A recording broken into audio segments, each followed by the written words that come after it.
dia começamos esta live no canal de YouTube Justino70 Caminho de Emaús, e com alegria porque já estamos chegando às 200 inscrições. Queremos incentivar os nossos seguidores e seguidoras a visitar, a compartilhar e convidar a se inscrever no nosso canal. Queremos, em primeiro lugar, agradecer as mostras de gratidão que desde o primeiro dia estão chegando de diferentes lugares, de Barcelona, Padre Ignacio Ricard, de Salvador, Bandete, de Fortaleza, várias pessoas, de República Centroafricana, Padre Sábio, Padre Bruno de Manaus, Cláudia Cavalcanti, Aline Filomeno e Pedro Bisneto de Fortaleza. Temos também Marlene, Alice, Fátima Planato do Pici, Fátima de Santo Expedito, depois Liliane também de Fortaleza, Maria Luisa, Elenir e outras pessoas da SPAC, da Escola de Pastoral Catequética de Fortaleza.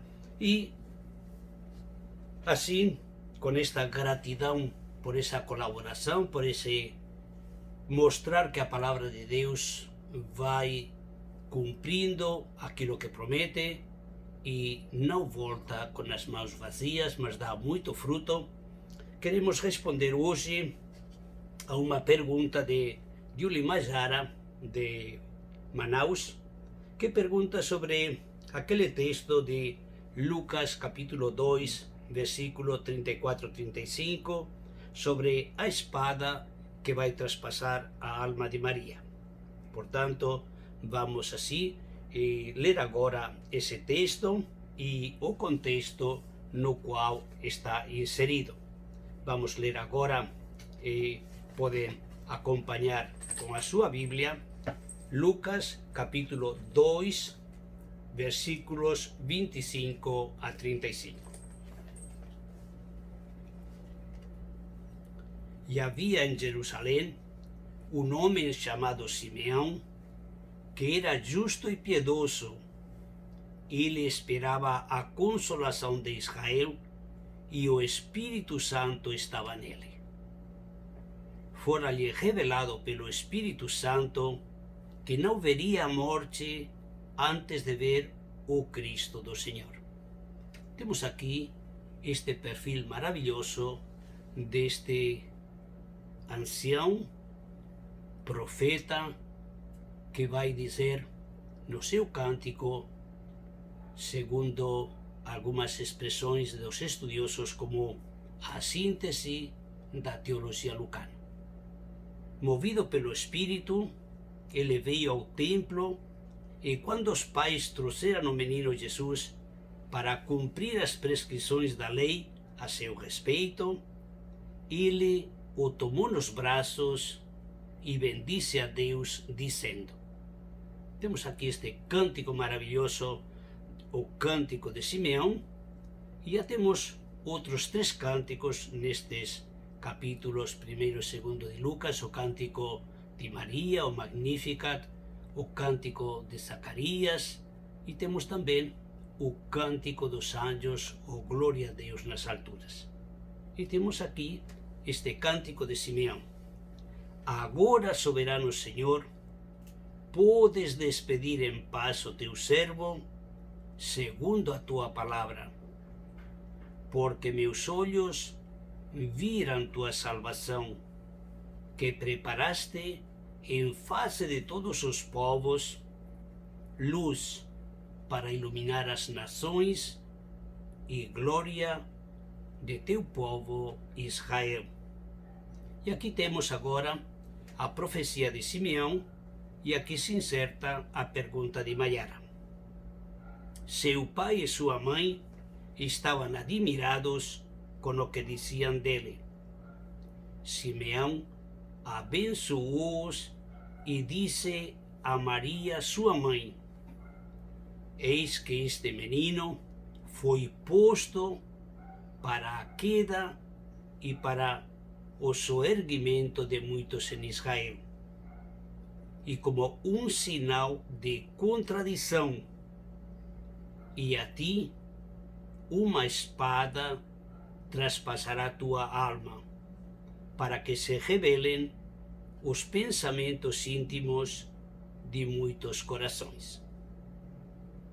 Até aqui o texto no qual está inserida esta pergunta de Mayara, e podemos dizer assim que esse texto dos versículos 34 e 35 é, segundo Feuillet, uma das passagens mais difíceis do Evangelho de Lucas e que foram objeto de muito estudo e debate, principalmente essas duas questões. A primeira, no que diz respeito à queda e levantamento de muitos de Israel, e depois a segunda, no que diz respeito à interpretação da espada que atravessará a vida de Maria e suas consequências para a teologia de Lucas Atos. Vejam bem que aqui a dificuldade da interpretação dessa espada está no termo ronfaia em grego, porque temos duas palavras para espada, tanto no Antigo Testamento como no Novo, machaira e ronfaia. Machaira normalmente é a espada usada para a guerra, para violência, etc., né? Ronfaia, pelo contrário, é mais de tipo simbólico, e mesmo que no Antigo Testamento, na Bíblia dos 70, na tradução dos 70, ronfaia muitas vezes vai traduzir o equivalente a machaira. Por isso fica às vezes certa ambivalência na interpretação desta palavra, ronfaia, e a questão fundamental é muito bem sintetizada por Benoit. O que significa, que coisa representa a espada em Lucas 2,35? Vejam aqui as perguntas: a dor, a morte, a dúvida, a infidelidade, a língua dos malvados, o juízo divino, a palavra de Deus, a associação e participação de Maria na paixão de seu filho. Vejam um pouquinho toda esta série de questionamentos que apontam exatamente para uma resposta num sentido ou em outro. E tem o autor Serra, que tem um livro Uma espada trafigerá a tua vida, que ele sintetiza assim os estudos a respeito desta ronfaia. Diz que os estudos se concentraram nas possíveis interpretações deste termo, ronfaia, espada, entre aspas, versículo 35. O método utilizado é a abordagem baseada na tradição, o recurso às tradições interpretativas judaicas, a história dos efeitos do texto nas tradições cristãs do Oriente e do Ocidente, e ele conclui um pouquinho neste sentido. Como resultado desse itinerário, ao longo das tradições judaico-cristãs, o autor afirma que a interpretação mais adequada para a espada lucana é o símbolo da palavra de Deus em seu sentido amplo. Vou repetir um pouco esta última frase. Então, a conclusão que chegam, como digo, a maioria das interpretações é que a espada lucana, que está aí referida no capítulo 2, versículo 35 a Maria, é símbolo da palavra de Deus em seu sentido mais amplo.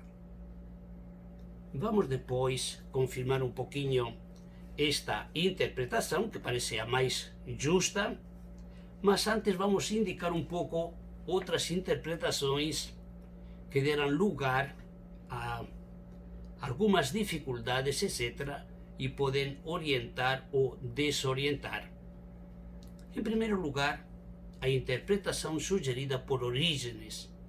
Orígenes é um grande investigador da palavra de Deus, trabalhou muito. E ele diz que a espada, referida a Maria, né, sempre neste contexto de Lucas 2:35, seria uma figura da dúvida de Maria no momento da crucifixão de seu filho. Vou repetir um pouco a interpretação de Orígenes. Seria uma dúvida de Maria no momento da crucifixão do seu filho.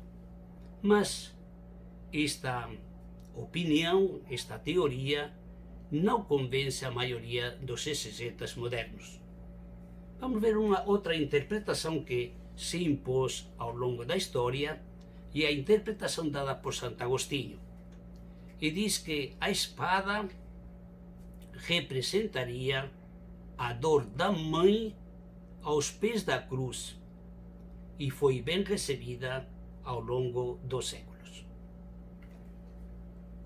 Dizer ainda que fica a pergunta: a espada que vai traspassar a vida ou a alma, né?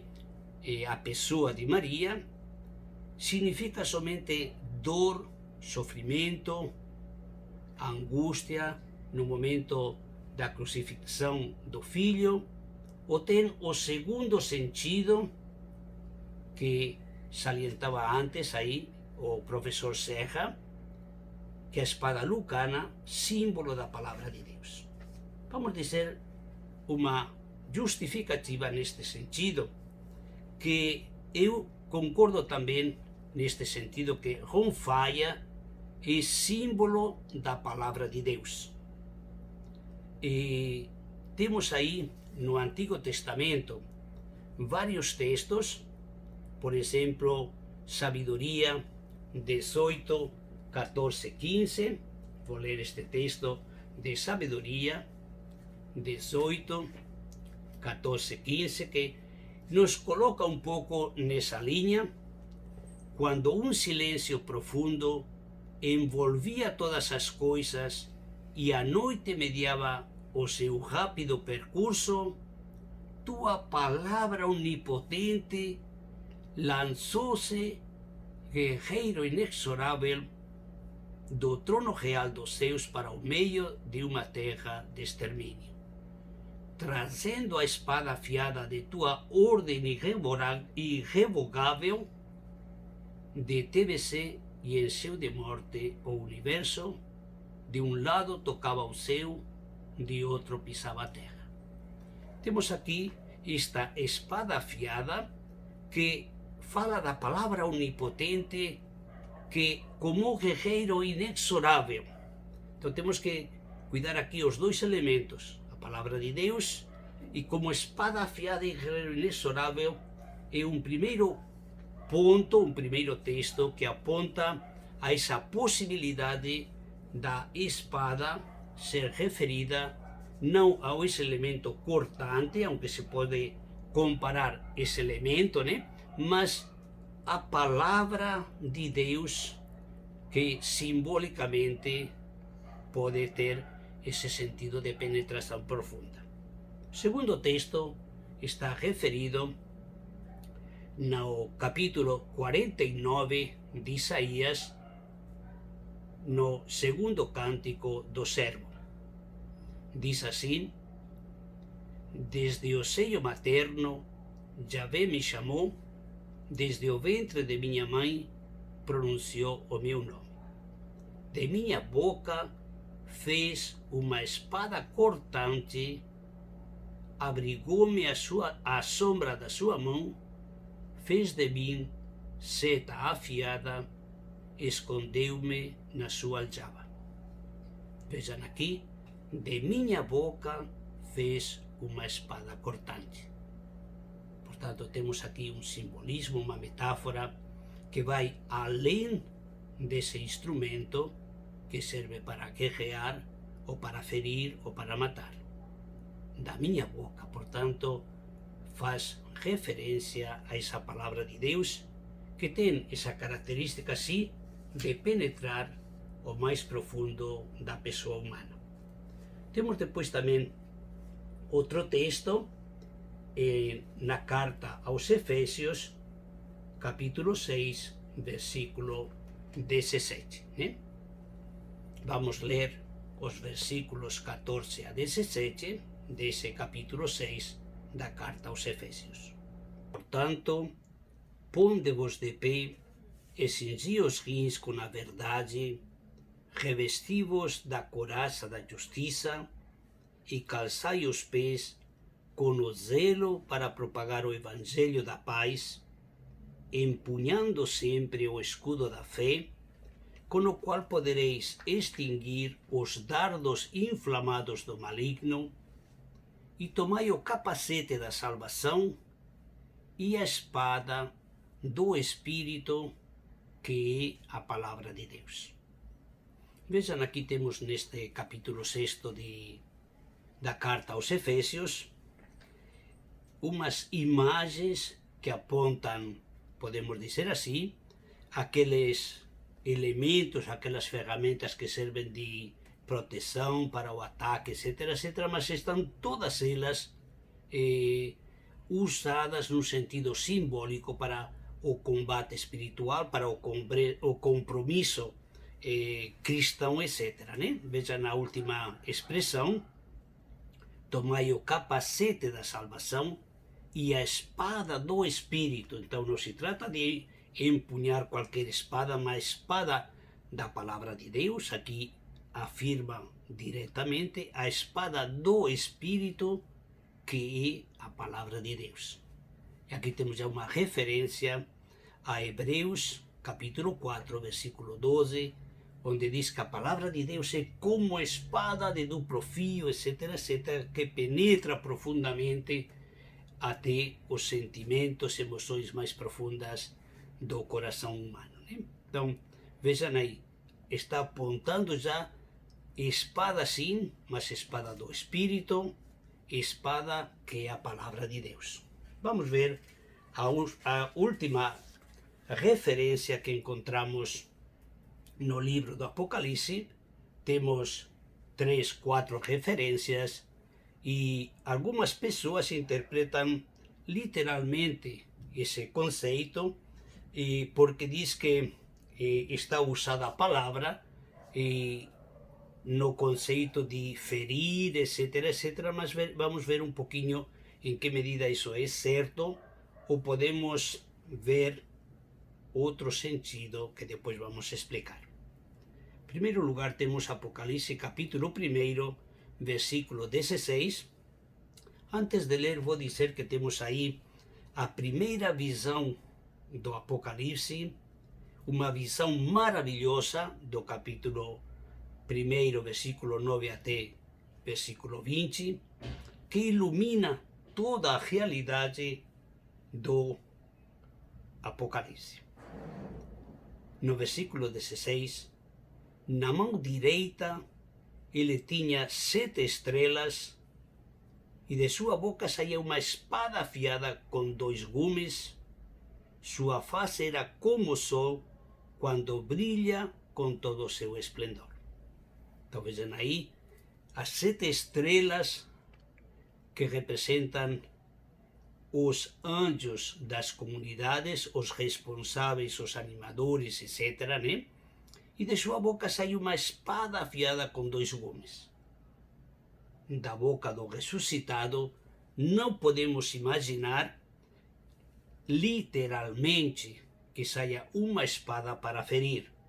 É claro que a palavra de Deus vai usar também essa expressão, mas é como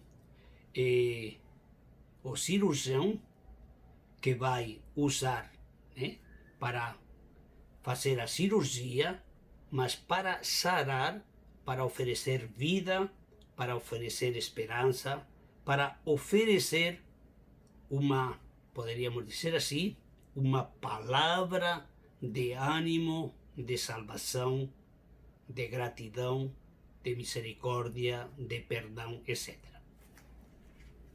Outro texto que também é referido é no capítulo 19 do Apocalipse, versículos 14 e 15.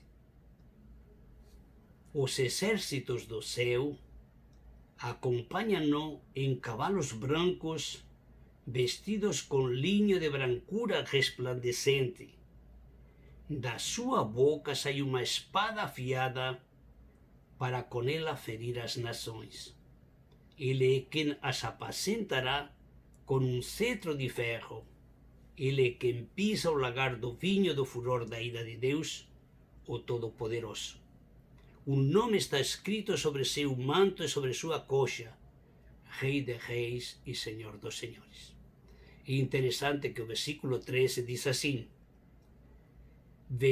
veste um manto embebido de sangue, e o nome com que é chamado é Palavra de Deus, Verbo de Deus, Logos do céu. Então veja bem, nós podemos interpretar numa linha bastante ao pé da letra esse conceito de espada que sai da sua boca afiada para ferir as nações. Então veja aí que o Apocalipse vai usar umas metáforas muito fortes, um linguajar que pode nos assustar, mas não podemos identificar simplesmente essa espada como que fosse a espada de um guerreiro que sai para ferir, para matar, para, vamos dizer assim, humilhar as nações. O Apocalipse vai ter todo um linguajar simbólico para dizer exatamente quem é aquele que tem a história nas suas mãos e aquele que fala com palavra de autenticidade, de verdade, e que, como a cirurgia, cura, sara, oferece vida.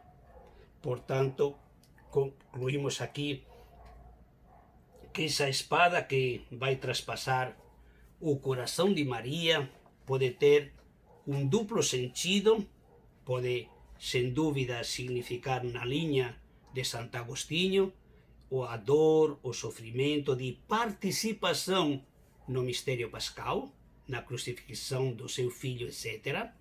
Mesmo que Lucas não fala de que Maria esteja ou estivesse lá ao pé da cruz, é o quarto evangelho, né? O evangelho de João, que vai falar no capítulo 19, 25, 27, diz que ao pé da cruz, etc., etc., estava Maria, o discípulo que amava, com algumas mulheres, etc.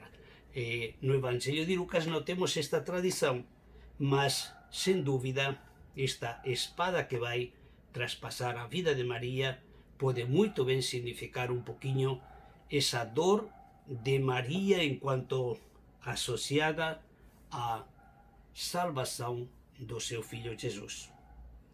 Uma última coisa que queremos salientar é essa espada, para nós, tem um sentido além daquele de sofrimento de Maria. Vejam que Maria também se torna a discípula que vai dizer: faça-se em mim segundo a tua palavra. E lá no capítulo 11, versículos 27 e 28, quando aquela mulher cheia de alegria disse: feliz o seio que te levou e os peitos que te amamentaram, e ele diz: mais felizes ou felizes antes aqueles que escutam a palavra de Deus e a põem em prática. E nesse pôr em prática, Maria também está incluída, né? Uma última coisa que queremos salientar nesta leitura narrativa do Evangelho de Lucas: Lucas é o autor do Novo Testamento que mais se refere à mãe de Jesus. Seu nome, Maria, aparece 12 vezes nos 2 primeiros capítulos e 7 vezes é chamada a mãe de Jesus. Vou dizer as indicações dos 2 primeiros capítulos. No capítulo 1, versículo 27, 30, 34, 38, 39, 41, 46, 56. No capítulo 2, versículos 5, 16, 19 e 34. E depois, no resto do Evangelho chamada a Mãe de Jesus, no capítulo 1, versículo 43, capítulo 2, versículo 33, 34, 38, 51, e no capítulo 8, versículo 19, 20. Portanto, concluímos assim esta reflexão sobre essa pergunta, convidando os nossos ouvintes sempre a ler o texto que cria dificuldade, no caso os versículos 34 e 35 do capítulo 2, e depois esse contexto anterior e depois o contexto seguinte, onde Lucas faz uma colocação ao longo de todo o Evangelho e que já encontramos aqui neste capítulo 2, que vai apresentar a figura de Simeão, um homem, e depois vai apresentar uma mulher, a profetisa Ana, a partir do versículo 36 até 39. Concluímos por aqui. Acompanhem o nosso canal Justino70 Caminho de Emaús. Peçam para amigos e conhecidos se inscrever no nosso canal. Enviem suas experiências de leitura bíblica. Enviem também suas perguntas, questionamentos e iremos juntos, com alegria, nos animando, aprofundando a palavra de Deus, nesta leitura narrativa do Evangelho de Lucas, o livro dos Salmos, o Apocalipse, Isaías 40, 55, e assim, aos poucos, iremos entrando por várias portas para ficarmos bem familiarizados com esta palavra de Deus, que é fonte de vida, de consolo, de alegria e de esperança nestes tempos de pandemia. Que coisa melhor passear neste jardim da palavra de Deus. Um abraço fraterno desde Manaus, Amazonas, Justino.